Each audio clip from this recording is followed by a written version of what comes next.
Welcome, welcome, welcome to 3 Twos with Endless Possibilities. I am so excited to have the amazing Rachelle back with us today. I am Dr. Desiree Alexander. I am the founder, CEO of Educator Alexander Consulting. Hello, I am your host for today and for all of the EA webinars. If you want to contact me, you see all the information on the screen. If you're watching us on YouTube, right under the video in the details is where you can see the resource for today. So what do we have coming up? Rachelle, again, November is Rachelle's month, and it is AI in education. What do we need to know? Are the robots going to take over? I don't know. We're going to see. Rachelle's going to let us know next weekend, November 19th from 11 a.m. to 12:30 a.m. Central Time. And then we have TCEA in January to February 2nd. This slide is old because I have to add another session that they just asked me to do. So yay. So all the stuff for the spring will be coming up. Keep an eye out for the EA newsletter that comes out because we're about to announce all of our spring webinars and all of the conferences that you can see Educator Alexander present at. But we also have Maximize the Power of Google Classroom using the best cutting edge tools. This is a paid session through BER. The last one for this semester is next week. So if you're interested in that, definitely register. And then we have more coming up in January and February, and we also have this one coming up in January and February. ELA teachers, the 20 best technology tools for grades 6 through 12. And again, that is a paid session. You can find out all of that information on edalex.net/events. All right, and we always have our self-pay courses, always, always, always sitting there in the background, just waiting on you if you want to learn how to pass that Google Level 1 and Level 2 certified test and how to pass the SLLA exam. Woo, woo. Okay, everybody. Remember, let me know if you want to learn something or if you want to teach something in 2023 for EA webinars. Go ahead and let me know at that link. Woo, woo. It is time for the 3 tech tools with unlimited possibilities. I'm excited to see so many people joining in today. Thank you for being here or checking out the recording.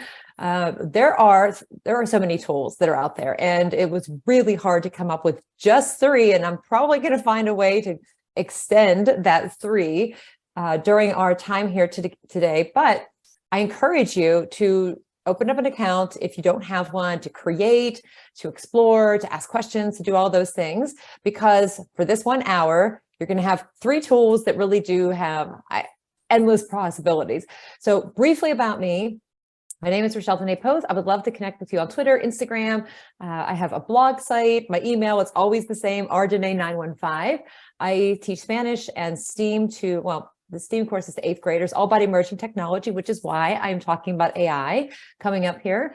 I'm also an attorney and a consultant. I love learning, and I love sharing the learning that I'm experiencing, not just on my own, but what I am learning from my students, which is definitely something every day. And in the last probably 8 years, I think I've really tried to give them more opportunities to choose how to share and show what they're learning in my classroom. Because for years, I was just doing like the same things year after year. And then, of course, now we have all of these tools available to us and focusing on like, oh, yeah, this tool's great.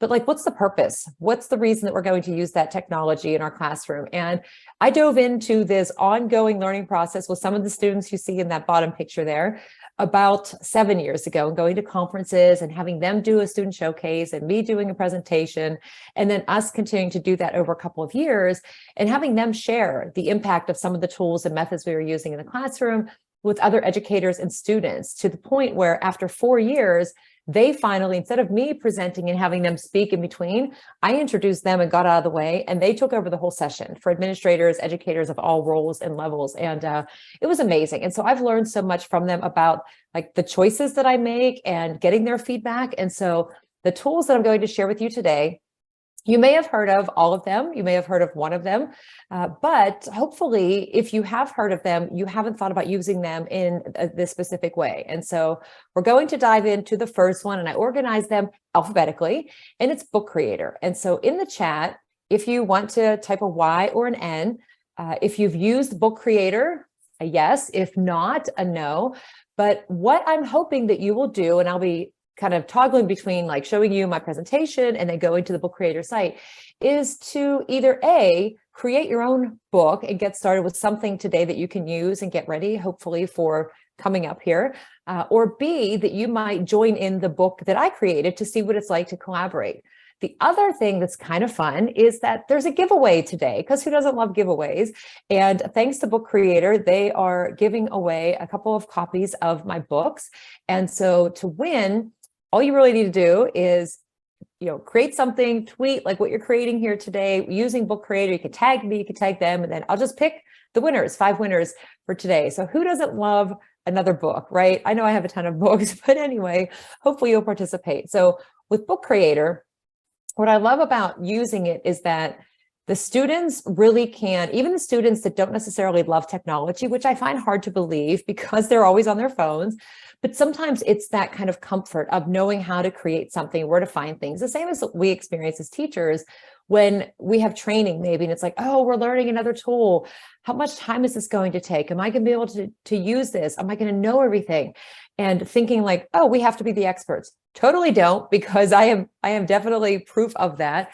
You just need to know enough to get started. And then even sometimes like dive into the experience, a different method, if it's a method or a digital tool, with the students and create with them and let them figure out in some cases how to use it before you do, and let them share that learning with you, because that is really powerful. And when students say like, you didn't know that you could do whatever this thing is. And I'm like, no. And they said, yeah, but you're the teacher, or you're the technology teacher. And I said, but I don't know everything. Like, I'm still learning too. So with Book Creator, a couple of the things that I really like is, one, you can create anything that you want. You can collaborate, whether having your students collaborate in the classroom, out of the classroom, work with other educators from around the world. And the first time that I actually had used Book Creator was not too long after schools closed in March 2020. And Christina Holzweiss, if anybody knows her from New York, sent out this message on social media about wanting to create this like epic book of web tools, because, as everybody probably remembers, all of these tools were like free for everybody to use. And everybody started to use all these tools with their students because they're trying to figure out how to keep learning going and to connect and to get students to collaborate. But then we ended up with like a ton of tools being used by us, our students, and their families, and not necessarily knowing the benefits. And then there was overwhelm. And so at the time, trying to think like, but what is this tool used for? Christina came up with an idea to have this collaborative book, the epic book of web tools, and had a list of different tools that teachers might use in the classroom. And she had people submit a form saying which tool they would like to create pages about in this book. And then she just basically contacted everybody. She set up the template of the book, the different pages, and people from wherever around the world could go in and create their pages to talk about the Book Creator or the Bunsees or the Wakelets or whatever the tool is. And so that in and of itself, one, creating something that's, for a purpose, for professional development, helping teachers. Two, all of the teachers that joined in that were able to connect and build relationships and then maybe collaborate with each other. And it just really helped at such a difficult time. And I think that there were more than 50 tools in that book, but being able to like flip through and see or hear somebody talking about a tool or see some screenshots or something. Now you can even upload a PDF into it. You can crop some of the images and everything right within that too. So the benefit of it, it also has some other features, which I'll show you here. And if you don't have an account, then go ahead and create a Book Creator account just to give it a try. But anybody can use it. And last year, my students in Spanish 1 created kind of like a classroom book at the start of the year. Each class, each student had a page or two, if they wanted, to share basic information, because in Spanish 1, who I am, where I'm from, when my birthday is, the activities that I like, some adjectives that describe me. And then they all put them together in one book. So then students, even though we're in the same physical classroom, being able to flip through that book. I had my own page as well, because students need to know the teachers. But just imagine 2 years prior to that, if your school started in a fully virtual learning situation and you want to get to know your students and for them to know each other, and that's difficult. Of course, the technology like Zoom and the Teams and the Google Meet help, but being able to kind of look through and look at pictures and hear somebody's voice or whatever they chose to add into that helps to build those relationships. Depending on whatever it is, the content, perhaps like in my case, students are building self-awareness, the decision-making when it comes to like putting something into their creation. We're looking at digital citizenship. And of course, like that social awareness of learning about each other. Now, think about if you can connect your classroom with students from another classroom. Maybe students are learning about a specific place in the world, and you know a teacher that teaches there. I know Melissa Hayes, who is joining in right now, has her students connect with a lot of educators from many different places, all of the states, the United States, but around the world. And they create so many different interesting things to share what they have learned. So if you take those opportunities like that and you create a book, it's creating for purpose. And so the other piece of it is for teachers who are looking at standards like ELA and math and science, you can have students write books that then can be used as part of like your classroom library. And students can then choose to read the book of a classmate. It's great for social emotional learning skills. Students who maybe when it comes to like spelling, sometimes even my students will say, well, how do I spell this? I want to search it. They have voice search right now. So things that you can do with this in the document that I have some resources shared.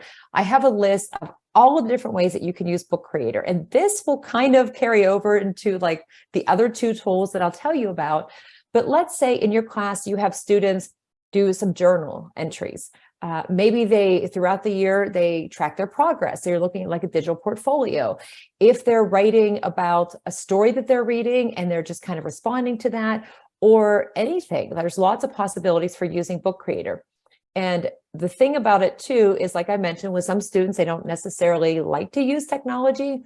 But I laughed last year when my students in Spanish 1 did this, because when I looked through the book they created, I realized that they weren't just working on it and creating my classroom.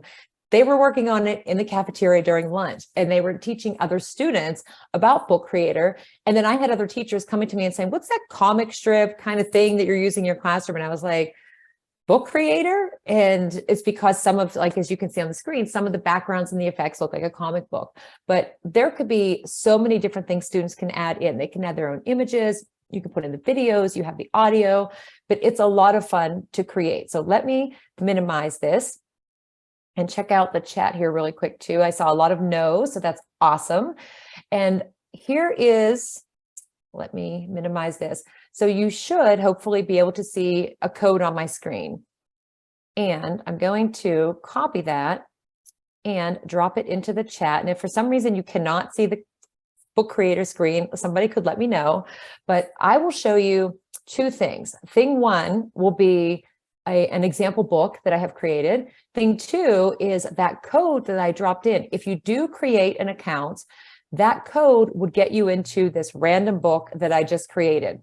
And so if I close this off, I did favorites about fall, just a random topic. So the idea then is if you give that student or give students that invite code, or anybody, you can have them contribute to the book. Now, in some cases, you may, if you're working with younger students, want to set up kind of the template and have a page, like multiple pages that have a certain style.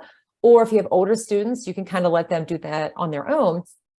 But if I scroll through here, some of my different books, some of these are kind of repeat because I did some presentations.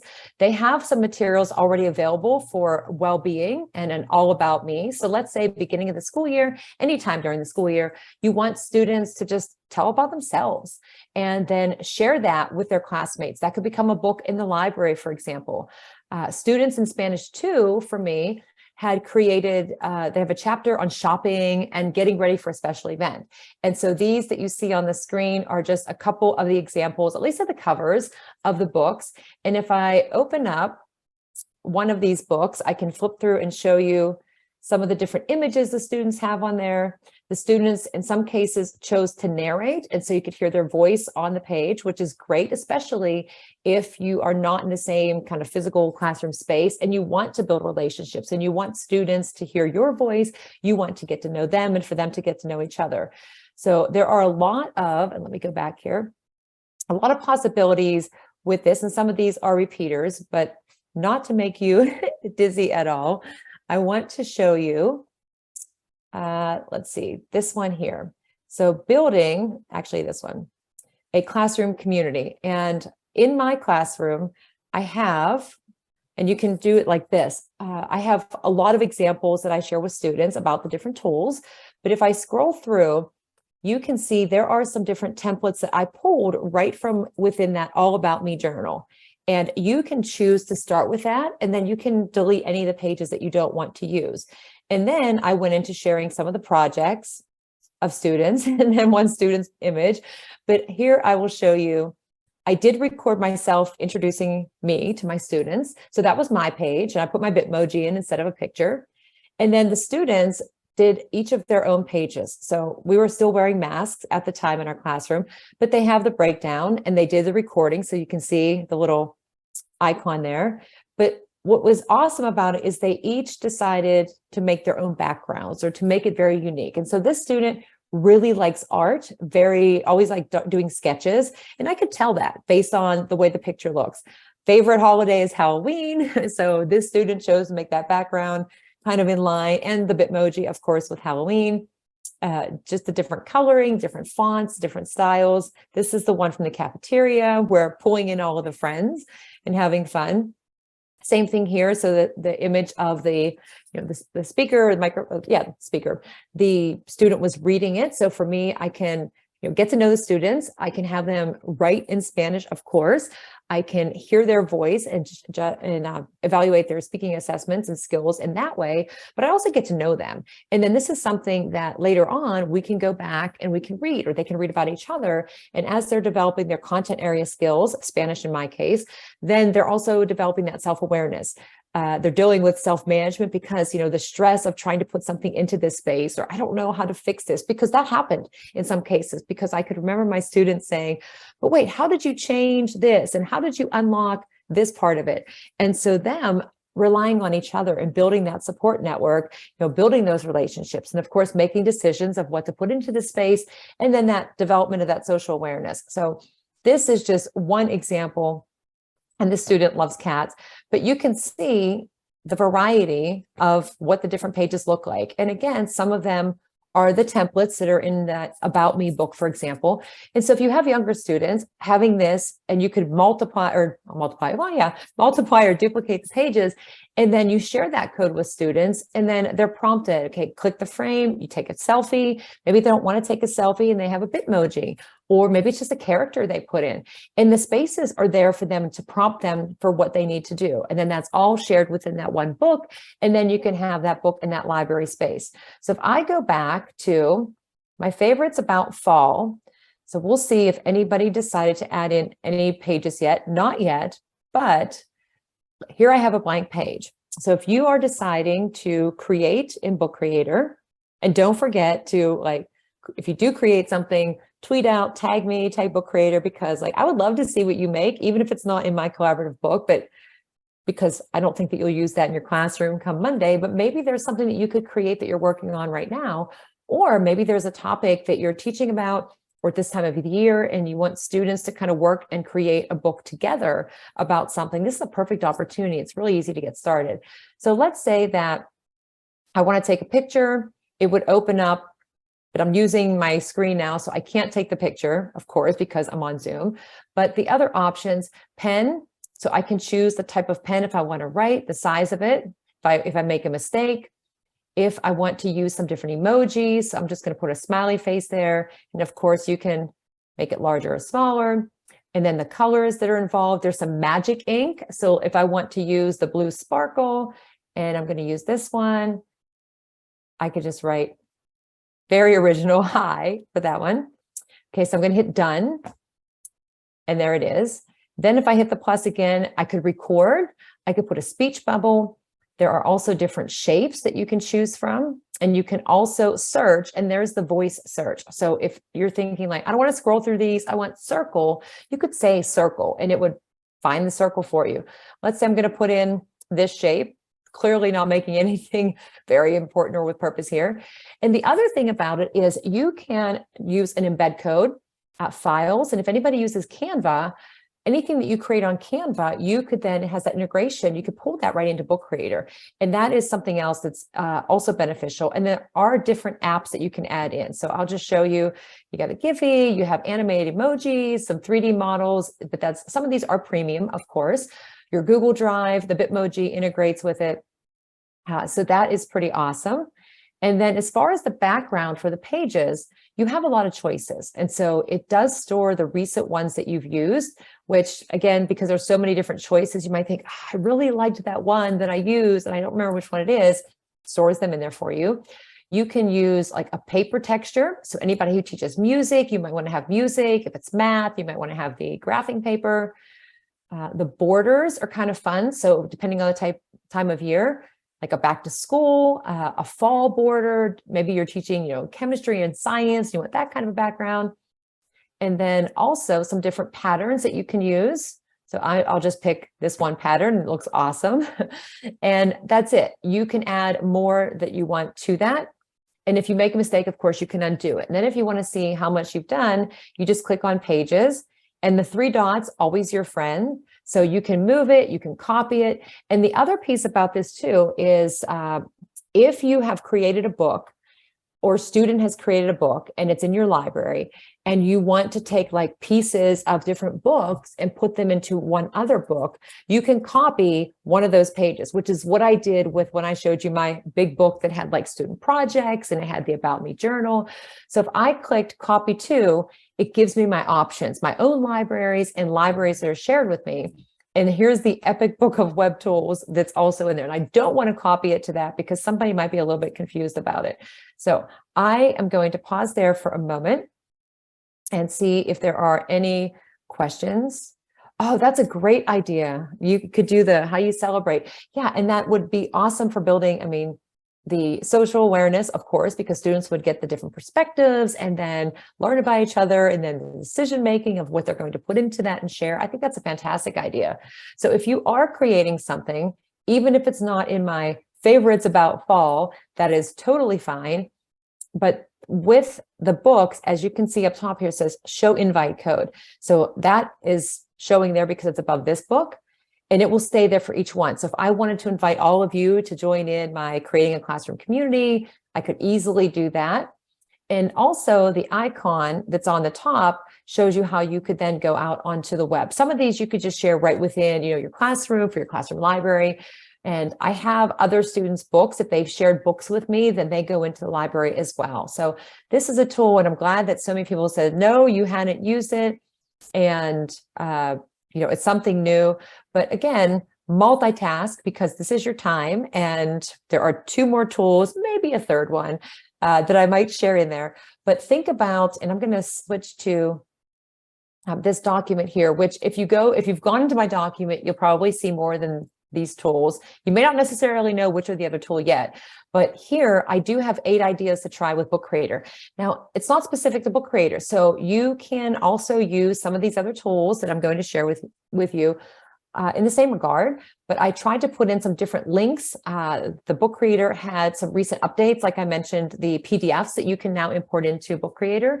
There's videos on how to use this. There are some different apps that they've integrated, of course, Canva being one. So I know a lot of people like using Canva. So if you create something in Canva and you want to put that into your book for a book cover, for example, you can totally do that. And then even the cropping images, but they continue to add more and more. And especially when students like wanting them to collaborate, even if it's a project-based learning, or if they want to work alone, like that's fine too. It's just, it offers something for everyone. One other idea that I'll share with you that came up at, a conference at TCEA, actually, I think earlier this year, is I was doing a session on social emotional learning, and the people who were in the room, most of them had not heard of Book Creator, or it was kind of a mix, like either had not heard of or had heard of and had never used. So I always get really excited when that happens because I'm like, yes, I get to teach you something new. But even in that case, I always learn some things on my own as well. And there was a woman who was in there that had just learned about Book Creator. And she sat in the room, and it was a workshop, so it was a little bit longer, and it was focused on, I think, 4 tools. And she had a list of things that she had learned during the conference at that point. And she was saying, I was trying to think of how I was going to share all of this information with my other tech coaches, the teachers, when it's just all of my notes instead of sharing the Google document. So then what she started to do during the session, which I thought was awesome, was create a book where she made a page about whatever the tool was, or if it was like augmented reality, and just some bullet points so that she kept like track of that. It ended up being like this log of her learning, but then also she could go back and add additional resources to, and then it could become similar to what Christina had done with that epic book of web tools. So that document, there is a bit.ly for it. I will copy that. Dr. Desiree was kind enough to make that bit.ly for me. It's pretty easy to remember for me because it's my last name, Poth, and 3 tools. There we go. All right, so I'm going to go back to my slides. And if you're working on Book Creator, by all means, keep on going. We still have about half hour, so we got plenty of time. So the next one, Genially. And in the chat, if you don't mind, I would love to know, yes or no, if you have used Genially before. I kind of changed my question on that one. So if you have or have not used Genially, and I will tell you that they have an event coming up. It's called the EdFest, and there are a lot of sessions. I do have a session in that's coming up. I think mine is Wednesday evening, 7:45 p.m. Eastern. And there are a lot of other sessions. So you can check out what's happening. You can register for that and join in a lot of the presentations on a lot of different topics and how to use Genially. But for anybody who doesn't know, I did a screenshot of what you can create with Genially. And if you just take like 10 seconds to scroll through, you think, wow, there are a lot of things that you can do with that.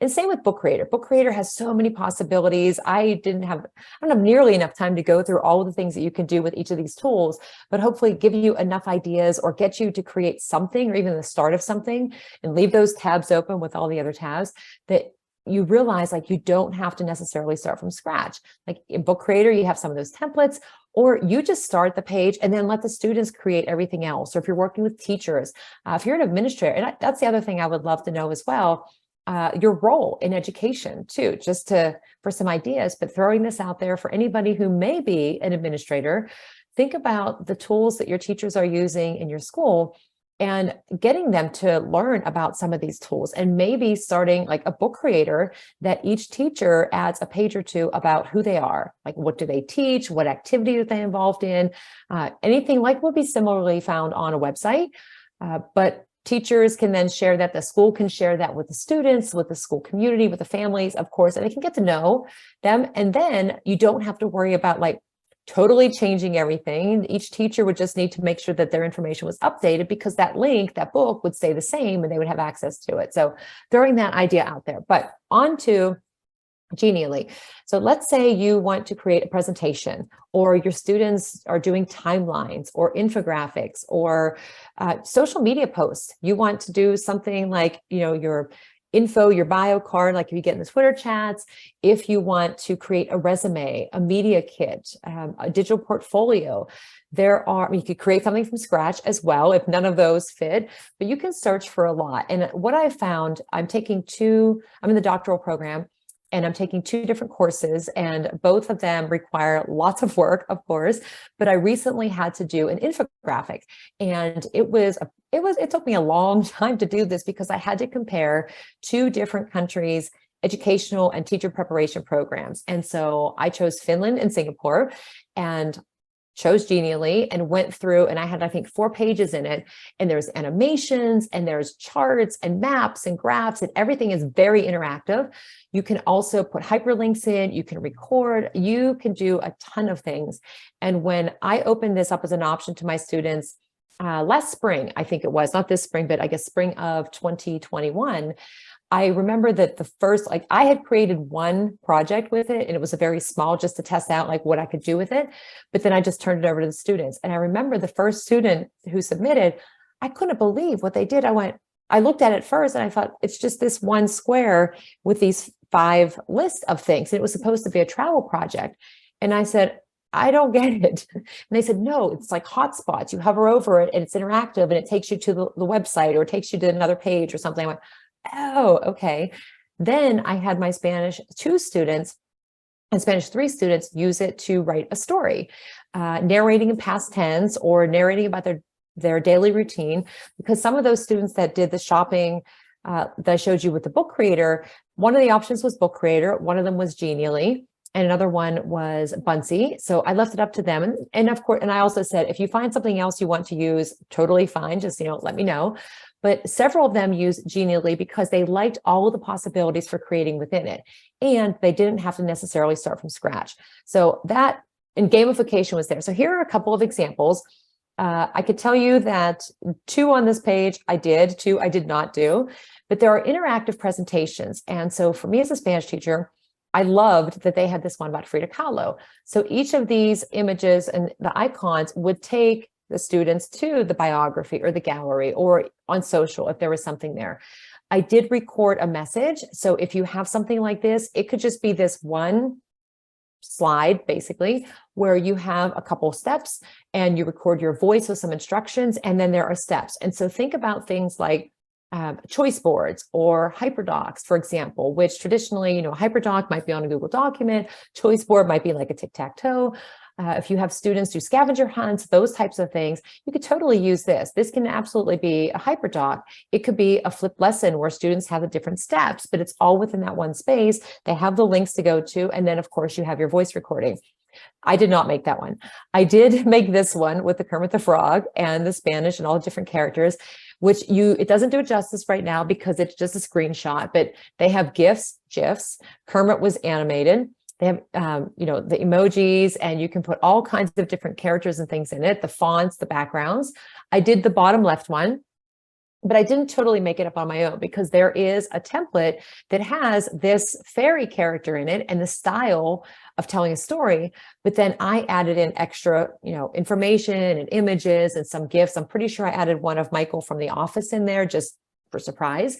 This is the one that the student had done where I looked at and I went, I'm not sure what's going on here, but all of these different things would take me to another site or information that he created. But instead of having all that long information text, I could go through and self-navigate and choose exactly what I wanted. So let me stop sharing here for a moment and go to my Genially tab and also check the chat for any questions. Lots of no's. I love this. Okay. So what you're seeing now are some of the Geniallys that I have done. Some of them, like when I do my first slide, actually in this presentation, I had created using Genially. And then there are some funny things there, like this most famous selfie.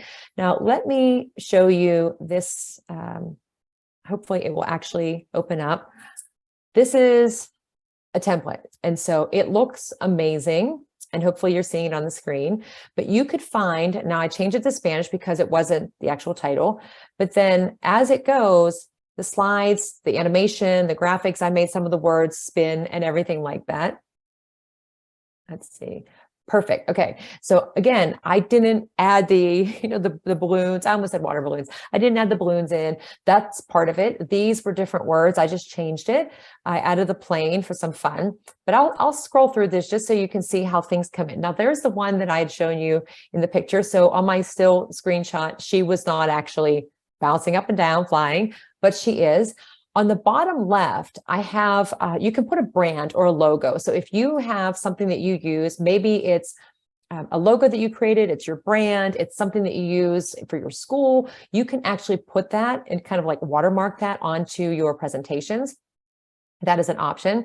So let me continue to scroll through here just to show you. So the barking dog doesn't really have, well, there is a dog in this story, but it's very visually engaging. And it could take, if you use something like, your Google or your PowerPoint to figure out in Keynote actually to take the time to like the animations and to plan all of that, but you don't have to. And the other thing is that students don't have to take all that time. Now we want them to build content area skills, of course, but they also need to build the digital citizenship skills and technology skills. And so when we use some of these different tools like the book creator and they're collaborating, or Genially, where they can also collaborate, and they have to decide, like, we don't want them to be overwhelmed, like, I have to figure out how to do all of these things and transitions and animations, but we can kind of give them that support. Then if they want to change it, they can, but they can find exactly what they need. So you have the different phases. So some of these things, of course, again, like the Little Red Riding Hood was in there. I dropped the deer and the animation of the text coming onto the screen and how it rotates. Scary dragon, which I didn't add. That was part of the template. I just made up a sentence. There he is. And the students were like, how does he fit into this book? I was like, he doesn't. I just was curious if I could find, when I looked at GIFs, whatever was there. And it just keeps going. And so again, all of this varies, but it depends on what template you might choose. If you choose one, and this, of course, I didn't change from the default Latin. I just left it in there, but it's kind of neat how I did do this page, how it ends. And so if these were people, so say teachers, and you had a Genially that shared about teachers, your department, grade level teachers, you have contact information or a conference or anything that you're doing, you can hyperlink all of those links into that. You can put other information, which is kind of neat. And if you notice, like the way that they're staggered, it's reflective of like the different percentages are kind of bouncing around a little bit, which is kind of awesome as well. You can embed a video into it that would play right within your Genially presentation. And that could be something that you record, or it could just be the link that you share. But I really liked the look of this one and all of the animation. And of course, that's the end of that one. But if I go back to my panel, I will show you, this one is for the one that I was telling you about for my doctoral course. And so you're seeing like the minimal page right now, not like the fully embedded, but as the things are coming onto the screen, everything that's in like the turquoise blue in the background was there. I just changed and added additional bullet points to it. I made some of these larger because of the information I was putting on it. I added this character there. And then here's my countries. The layout was all there, but here is one I wanted to show you. So languages and languages spoken, the different colors, you can pick the different colors that you want, but you set it. So when you hover over it at times, it will show you the numbers, and that's something you could turn on. So if you look at this, you think, wow, that's the majority of a language. But then I have some other information on that at the bottom, just to give you a variety of some of the things you can put into that. So these are like, they move and you can see them whenever they pop up on the screen. Also, when I hover over these ones, it shows like Finland versus Singapore, and it highlights the color and shows the actual percentage of that. And then the final part of it, again, the animation and the different types of graphs. Now, all of these things that you see, these, percentages, if I hover over it, the teachers and the shading and all of that, those are all options within Genially. So if I go to create, this is similar to what you had seen on that first slide. So here are the choices. You got gamification, you got videos, interactive images, presentations, or you can type something in. So if I typed in marketing, it would give me all of these things. So maybe you have students that are doing Genius Hour, or they're doing some type of like project-based learning, and you want them to do like a pitch, a sales pitch, any of these, and it breaks it down. And you can find some specific to education. There's branding options, different infographics, gamification. So if you are thinking, you know what, I need to make up a quiz, I wish I didn't have to, and it's on math, just find math. Oh, here's a perfect one. But they have a lot of different templates that you can get started with. So maybe there's something that you'll find here today that you can use, and you can kind of check them out to see. They even have breakouts, scavenger hunts, and different breakouts. This is one that I found, unfortunately, after the time had passed. But if I hit play,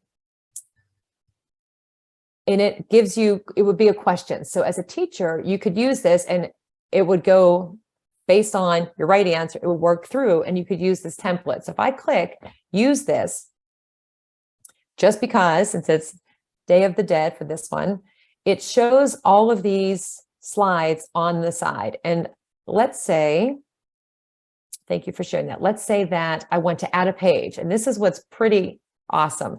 So I can, if I want, I can add a blank page. I can then, maybe I like the look of one of the other pages. I just want to kind of mix up the colors a little bit. But the other thing that's kind of neat is that you could then add a completely different template. So let's say you still want it to be like a presentation, but you don't want that theme. So then you search and you find all of these other options that you can choose. And let's say that I decide, you know what, this stars one's interesting. It'll show me the different pages in that presentation, and I can pick just one and I can add it into this presentation. If I go to my creations, so maybe I really like the structure of one that I had done, and I did make my mom a Happy Mother's Day card with Genially this year. You can use it for anything. So if a card, if you need to buy a card today, go ahead and make one with Genially. But let's say I want to do the Find the Imposter, which is kind of fun. I can click on any of these ones, and it would add them right into my presentation. So here it goes from the quiz down to the imposters. And it's easy to navigate because you have, like many of the other tools that you use, these on the side. So if I wanted to add an image, it has some cutouts. It has things from Giphy. So if I want to add in this raccoon for whatever reason, anybody that knows me might know the story about the raccoons, put that right in there.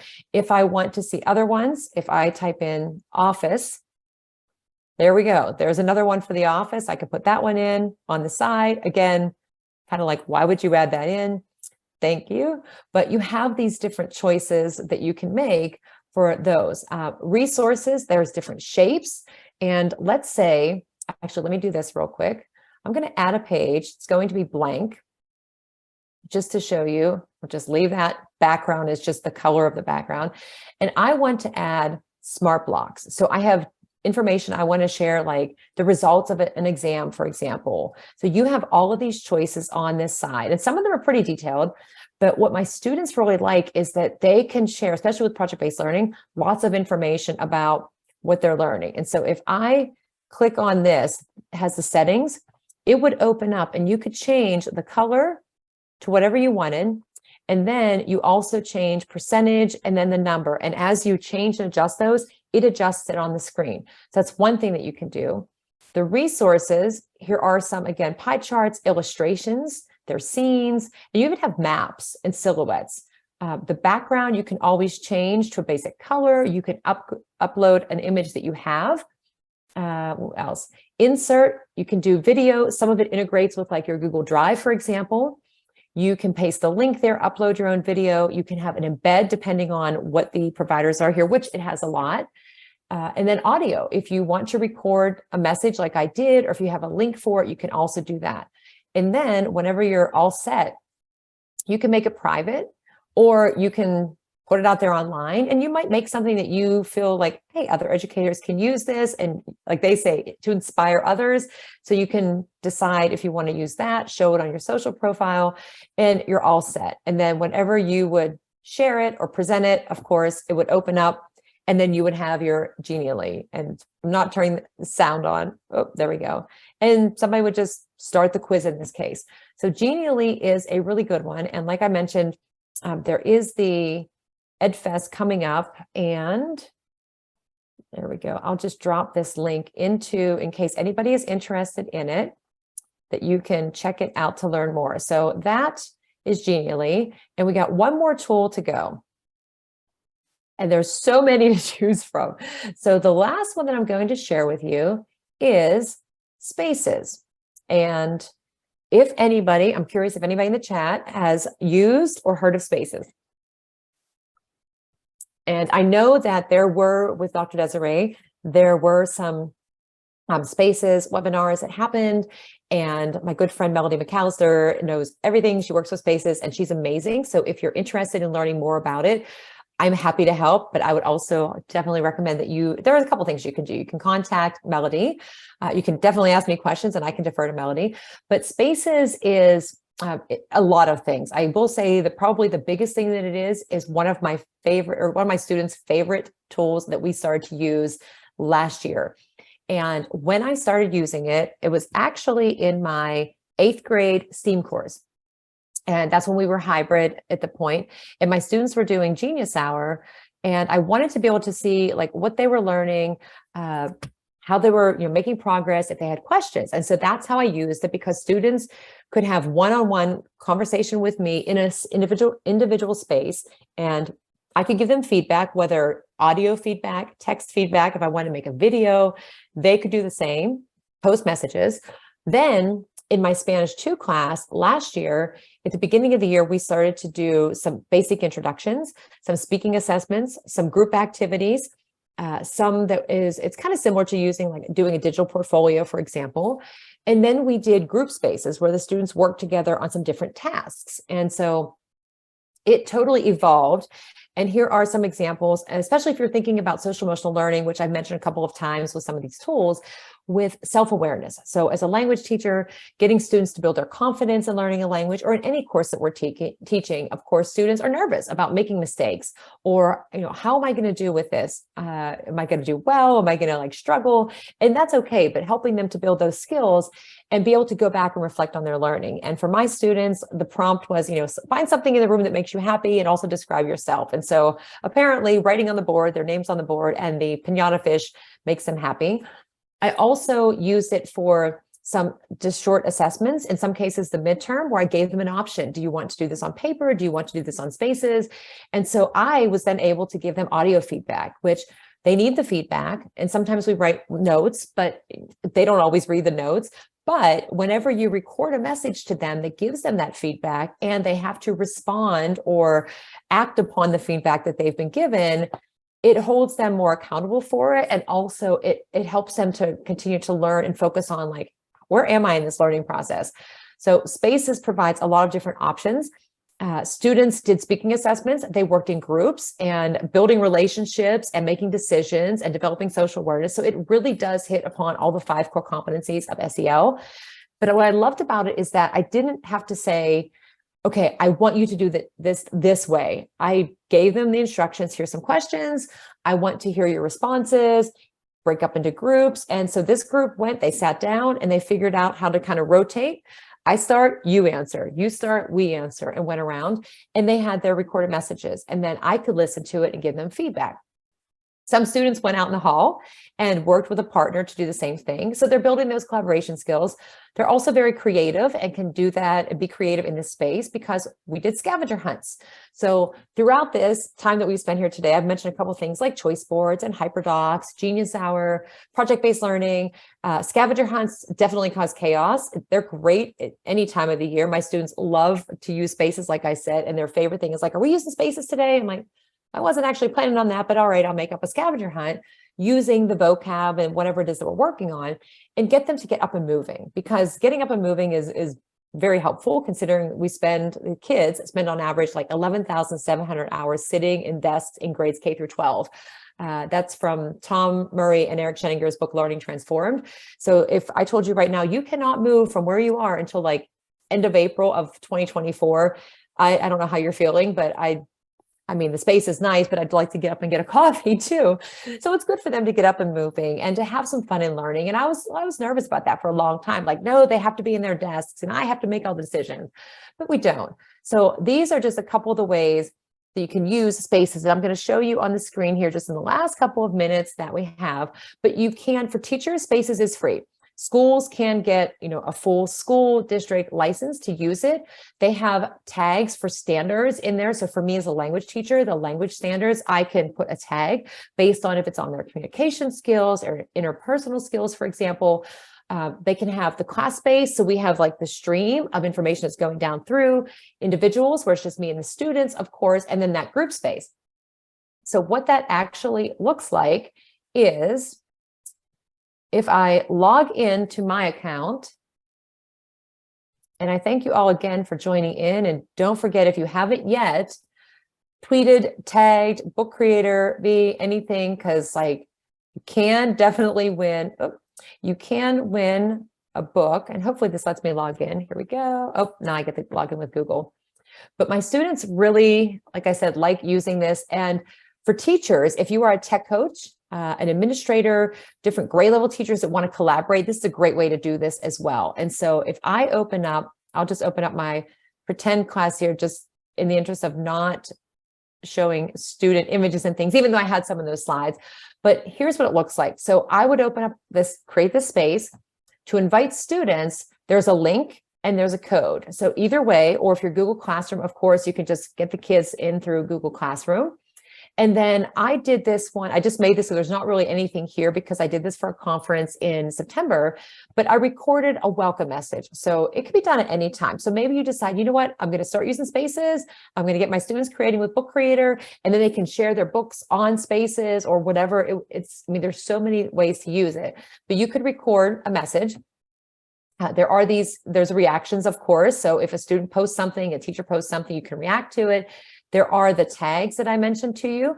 So if you're looking at social emotional learning skills, and it has the breakdown, has 51 different tags. You can search by world languages, like in my case, or the SEL competencies. So I'm just going to do self-awareness, and those are my tags right there. Then if I want to, there's different activities. So I had one that was AR, VR, but I could create a new activity. So if I create new activity, because I have some here, I had a search where it was with your classmates, find 15 different things and post them. I had some about clothing, but if I did a new activity, you pick the class. Of course, I have multiple classes. The space, so is it a class space? Do you want to make it to a separate individual space? Is it for all students or individual students? And then, like many of the other tools that we use, you have different things that you can add, and you can add up to 10 files. And then you can set a start and end date, of course, add those tags, and that's it. So I am not going to actually create that right now just because it'll take a little bit of time. Spaces, you have all of these different spaces, and they give you some topics. So you can even think like, oh yeah, group work would be great. So students working outside of class want to have a space, of course, that they can like share ideas and images and text or talk about it, or a video that they find can be all in there. For student conferences, you can do some of those things too. Messages, so you can send a message to students, family members, teachers, of course, and then it would show you who the people are and how, again, you invite them, if you invite family and teachers. So with mine, I have different spaces, and I can't just give you this quick glimpse. So students did record videos. I had different activities that were there. I had multiple different spaces, and you can see some of them individual space, group space, and that's when I broke them down into the groups. And so it is really easy to get started with. Lots of options out there. And as far as my resources go, because I know we're winding down, there are some things like I have a blog, so I share ideas. I also am always looking for guest blogs. And so if you use any of these things or have some ideas to share, by all means, please share. There is a bonus tool that I wanted to share with you. I told you I would try and find a way, and I've mentioned other tools, but this is one that I'm starting to use as well. It's called Story Jumper, and I'll copy that link to share with you.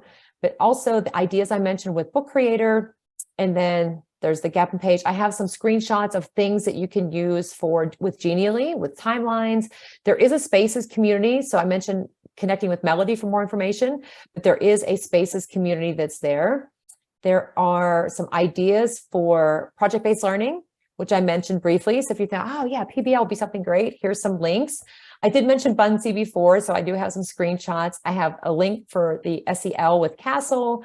And then I have some other interactive presentations and the screenshots and some other tools and things down there too, because why not? But I did want to, sorry if I'm making you dizzy, I did want to share the link, even though it's in there, just in case, for that Story Jumper, because I'm actually working on a new blog post that I will have, I'm hoping this week, to share about Story Jumper and all the ways you can use that for social emotional learning too. So if you have questions, please let me know.